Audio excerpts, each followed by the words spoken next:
నమస్తే, నేను మీ తేజ. Ebola virus. ఈ ఎబోలా వైరస్ ప్రపంచం మొత్తం కూడా వణికిస్తుంది. అసలు ఎబోలా వైరస్ ఎక్కడ పుట్టింది? అయితే దీని గురించి చాలా మంది కూడా ఇది కరోనా కన్నా డేంజరస్ అంటూ కూడా చెప్తా ఉన్నారు సైంటిస్ట్. దీని గురించి మనతో పాటు డిస్కస్ చేయడానికి సీనియర్ జర్నలిస్ట్ దాము బాలాజీ గారు ఉన్నారు. ఆయనతో మాట్లాడు. సార్ నమస్తే అండి. నమస్తే. సో ఎబోలా వైరస్ ఇప్పుడు ప్రపంచవ్యాప్తంగా విజృంభిస్తుంది.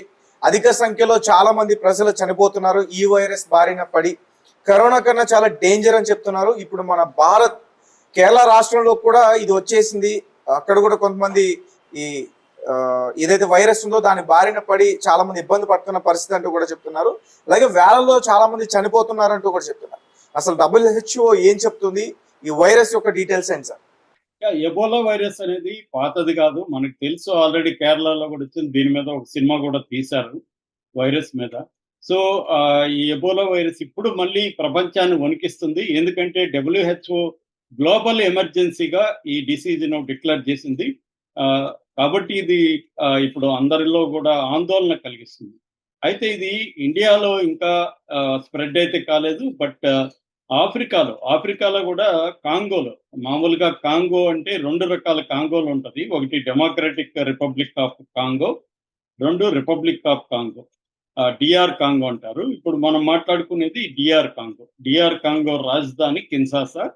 ఈ కాంగోలో ఈ జబ్బు ఒక ప్రాంతం ఉంది, తూర్పు ఇటూరి ప్రాంతంలో ఈ జబ్బు దాదాపు 300 మందికి పైన వచ్చిందని చెప్తున్నారు. దాంట్లో 100 మందికి పైన చనిపోయారని. బట్ ఈ లెక్కలో అబద్ధం, ఇంకా వేల మంది చనిపోయినారని కూడా అనఫిషియల్ గా వార్తలు వస్తున్నాయి. అఫిషియల్ గా అయితే మనకు మామూలుగా తెలుసు, ఇలాంటివి జరిగినప్పుడు అఫిషియల్ గా చాలా తక్కువ మందిని చెప్తుంటారు. అనఫిషియల్ గా పెద్ద ఎత్తున చనిపోతున్నారని చెప్తున్నారు. అసలు ఏంటి ఎబోలా జబ్బు ఏంటి? అసలు ఎబోలా అనే పేరు ఎందుకు వచ్చింది? దాని వైరస్ లక్షణాలు ఏంటి? ఇది కాంగోలోనే ఎక్కువ ఎందుకు ఉంది అంటే, అసలు ఎబోలా పుట్టిందే కాంగోలో పుట్టింది అనమాట. ఎబోలా అంటే అర్థమైందంటే, ఎబోలా అనేది ఒక నది పేరు. అక్కడ కాంగోలో కాంగో రివర్ అనేది వెరీ పాపులర్, చాలా పెద్ద నది. దానికి ఉపనదులు అనేకం ఉంటాయి. అందులో ఒక ఉపనది పేరు ఎబోలా. ఈ 1976లో ఈ ఎబోలా నది దగ్గర ఉన్న ప్రజలకి ఈ వైరస్ సోకింది. అందుకని దాన్ని అప్పటి నుంచి కూడా ఎబోలా వైరస్ అని పిలుస్తున్నారు అన్నమాట. ఇప్పుడు కూడా కాంగోలో ఈ తూర్పు ఇటూరి ప్రాంతంలో ఇది సోకింది. ఆల్రెడీ కాంగో రాజధాని కిన్షాసాలో కూడా కొంతమందికి జబ్బు సోకింది. చుట్టుపక్కల ఉన్న దేశాలు, ఉగండా లాంటి దేశాల్లో కూడా ఈ జబ్బు వ్యాపిస్తుంది. మామూలుగానే మనం కాంగో అంటే, నాకు పర్సనల్గా నాకు కూడా కాంగోతో పరిచయం ఉంది. ఎందుకంటే నేను ఈ కాంగో రాజధాని కిన్షాసాలో కొన్నేళ్లకు ముందు 2 నెలలు ఉన్నాను అక్కడ. అప్పుడు నేను ప్రత్యక్షంగా అక్కడ జీవితాన్ని చూశాను.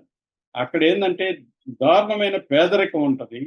అక్కడ ఆ దేశంలో మామూలు జ్వరానికి కూడా చచ్చిపోతుంటారు. ఎల్లో ఫీవర్ అంటారు అక్కడ. ఎల్లో ఫీవర్ అనేది వెరీ కామన్. చాలా మంది అనుకుంటారు ఎయిడ్స్ వల్ల ఎక్కువ ఆఫ్రికన్లు చనిపోతారని.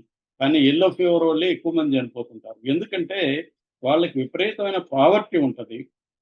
తర్వాత అక్కడ రోజు 200-300 మంది చనిపోతుంటారు. ఘర్షణలు జరుగుతుంటాయి అక్కడ కాంగోలో. మనకి ఒక సూర్య సినిమాలో కూడా ఇవన్నీ చూపించారు. అదేదో సినిమా పేరు. సో ఘర్షణలు జరుగుతుంటాయి. మూడవది హెల్త్ కేర్ చాలా ఘోరం. నేను వెళ్ళినప్పుడు లైఫ్ ఎక్స్పెక్టెన్సీ అంటారు కదా, అంటే మన జీవిత కాలం అనేది, నేను వెళ్ళినప్పుడు 52 ఏళ్ళు. ఇవాళ 60కి వచ్చింది అనమాట. అది 60 ఏళ్ళకి మనుషులు చనిపోతారు.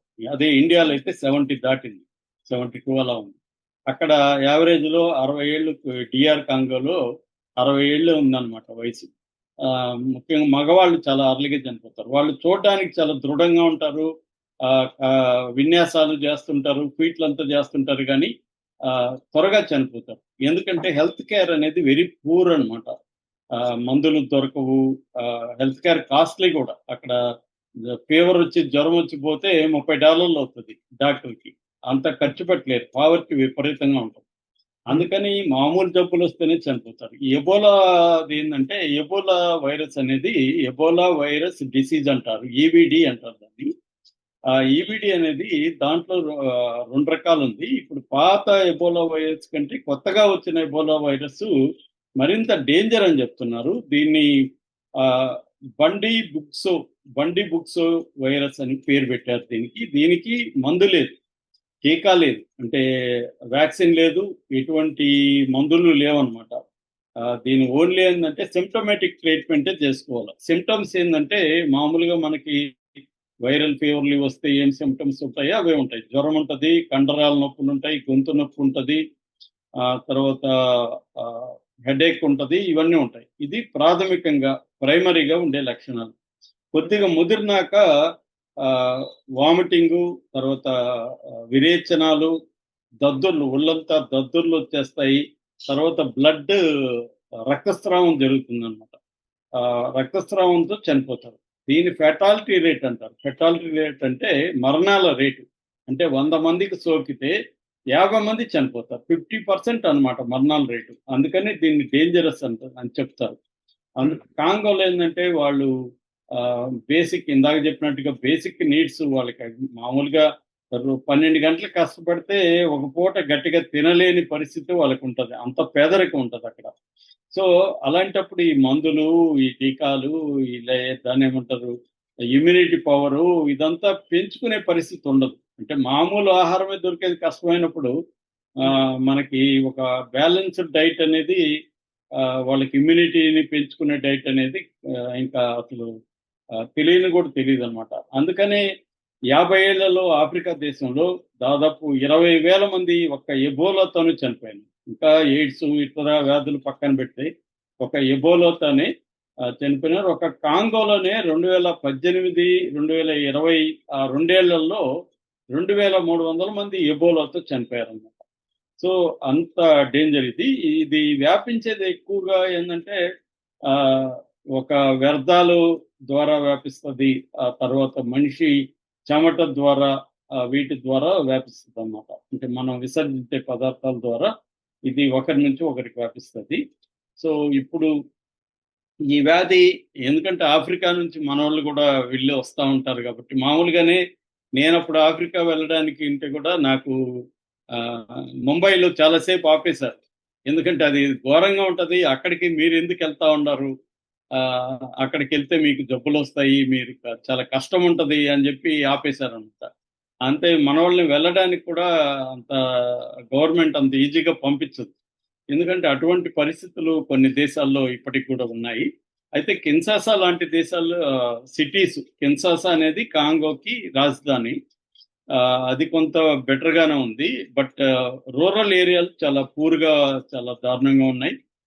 సో అందుకని ఇప్పుడు ఈ జబ్బు ఇండియాకు కూడా వస్తుందని ఆందోళన అయితే ఉంది. ఇండియాకి వస్తే ఇది కరోనా కంటే కూడా డేంజర్. ఎందుకంటే కరోనాకి మనకు కనీసం వ్యాక్సిన్ ఉంది. ఇప్పుడు అందరూ మనం వ్యాక్సిన్లు వేసుకున్నాము. కనీసం దాన్ని ఎలా డీల్ చేయాలో తెలుసు. ఎబోలా అది కాదు, ఎబోలా మోర్ డేంజరస్. రెండోది కరోనా ఫెటాలిటీ రేటు కంటే ఎబోలా ఫెటాలిటీ రేటు ఎక్కువ. కాబట్టి ఎబోలా కానీ వస్తే పరిస్థితి ఏంటి అన్న ఒక భయాందోళన అయితే అందరిలో ఉన్నాయి. WHO మాత్రం దీన్ని గ్లోబల్ ఎమర్జెన్సీగా ప్రకటించింది. దీని ఏం జరుగుతుందని చూడాలి. ఏదేమైనా మన జాగ్రత్తలు మనం తీసుకుండాలి. ఏదేమైనా ఇట్లాంటి లక్షణాలు ఉన్నప్పుడు ఇమ్మీడియట్గా మనం టెస్టులు చేసుకోవడం అయితే అవసరమైతే ఉంది. గవర్నమెంట్ కూడా అలర్ట్ అయితే ప్రకటించింది కొన్ని రాష్ట్రాల్లో, ముఖ్యంగా కేరళ లాంటి రాష్ట్రాల్లో. సో బేసిక్గా ఎబోలాకు సంబంధించి మనం అలర్ట్గా ఉండడం అవసరం. Right sir, thank you so much.